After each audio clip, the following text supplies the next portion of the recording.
Ya, agenda untuk sidang hari ini adalah kesimpulan dan kami sudah mengirimkan ke PA Cibinong untuk kesimpulan tersebut.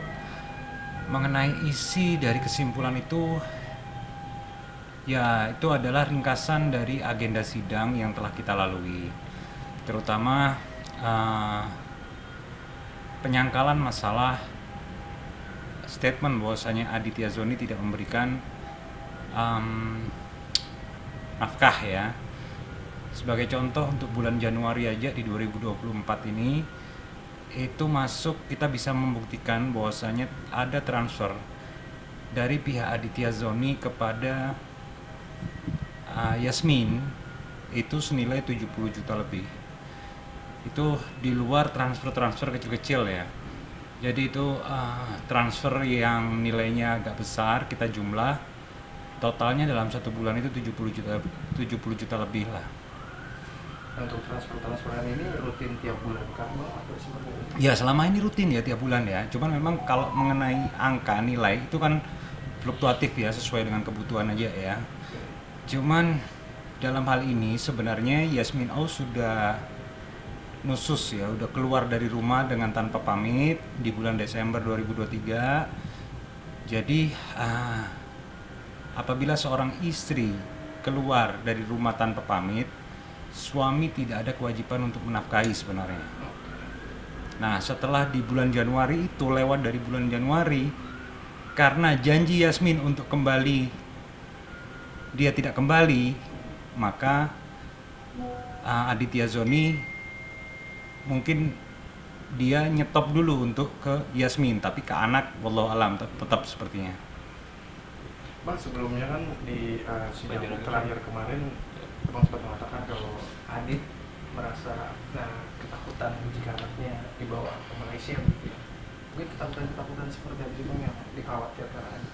Ya, yang pasti apabila anak dibawa ke Malaysia itu kan kesempatan untuk menengok anak tersebut kan jadi lebih susah. Ya. Itu yang pertama. Kedua juga Adit juga nggak bisa untuk ikut mengawasi tumbuh kembang anak, karena kan terkait jarak kan jauh, waktu juga ada keterbatasan jika Adit harus sering-sering ke sana. Dan yang terakhir, concern Adit itu masalah status kewarganegaraan. Karena memang apabila seorang hukum di Malaysia tidak memperbolehkan anak untuk mendapatkan warga negara apabila ibunya yang warga negara Malaysia. Jadi apabila anak ada di Malaysia, dia tidak akan mendapatkan hak dan kesempatan seperti warga negara Malaysia lainnya. Itu yang itu Bang, pendidikan segala macam. Iya, pasti beda.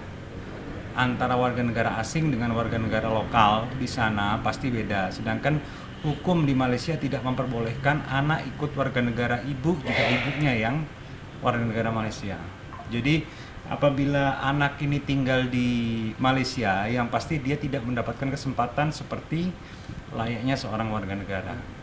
Jadi itu yang jadi concern Adit, sehingga Adit berpikiran menyimpulkan bahwasanya lebih baik anak tetap di Indonesia dan anak tetap warga negara Indonesia.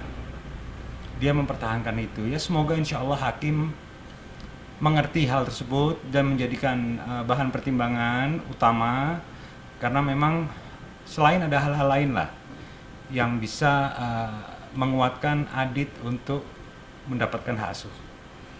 Bang, tapi mungkin posisi anak-anaknya Adit sekarang di mana sih Bang? Di Malaysia atau di mana?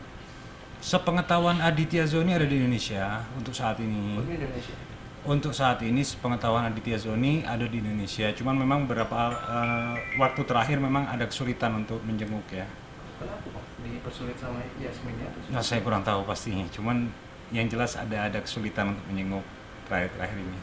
Oke. Nah Bang, kalau Yasmin sendiri mungkin kesibukannya apa sih Bang untuk membantu perekonomian anak-anaknya, pendidikan anak itu segala macam? Ya, kalau masalah Yasmin pekerjaannya apa, income-nya dari mana, Ya. income pribadi dia dari mana, kayaknya lebih pas kalau tanya ke Yasmin sendiri ya, bukan ke pihak kami gitu. Bang, tapi memang ada niatan dari Yasmin begitu ya, yang sudah diucapkan Yasmin ke pihak abang bahwa dia ingin membawa anaknya ke Malaysia dan tinggal menetap di sana. Dia tidak bicara seperti itu, cuman dia bicara dia menginginkan hak asuh. Perkara mau dibawa ke Malaysia atau tinggal di Indonesia itu terserah dia. Itu statement terakhir yang dia bicara, dia ungkapkan di saat mediasi. Jadi dia nggak mau ada kekangan, ada halangan untuk dia bawa anak ke Malaysia. Sedangkan di satu sisi Aditya Zoni keberatan akan hal itu. Artinya kalau kayak gitu masih ada kemungkinan anak-anak Adit tinggal di Indonesia walaupun dengan Yasmin begitu dong bang? Ya masih ada kemungkinan seperti itu. Cuman jujur apabila seseorang keberatan untuk penetapan perjanjian bahwasanya dia harus tetap di Indonesia, dalam tanda kutip anak ya harus tetap di Indonesia, dan dari pihak Yasmin O sendiri keberatan apabila dipersyaratkan seperti itu, berarti memang ada niatan dia untuk bawa ke Malaysia walaupun tidak diucapkan. Emang mungkin kondisi kabar Adit sendiri sekarang menghadapi jelang putusan seperti apa sih bang? Ya yang pasti dia berdoa mudah-mudahan dia mendapatkan hak asuh, mudah-mudahan dia dikasih yang terbaik oleh Allah Subhanahu wa taala. Ya itulah doanya dia seperti itu. Komunikasi terakhir sendiri dari abang ke pihak Yasmin seperti apa bang? Kalau komunikasi terakhir nggak ada ya. Terakhir ya di saat mediasi itu ya.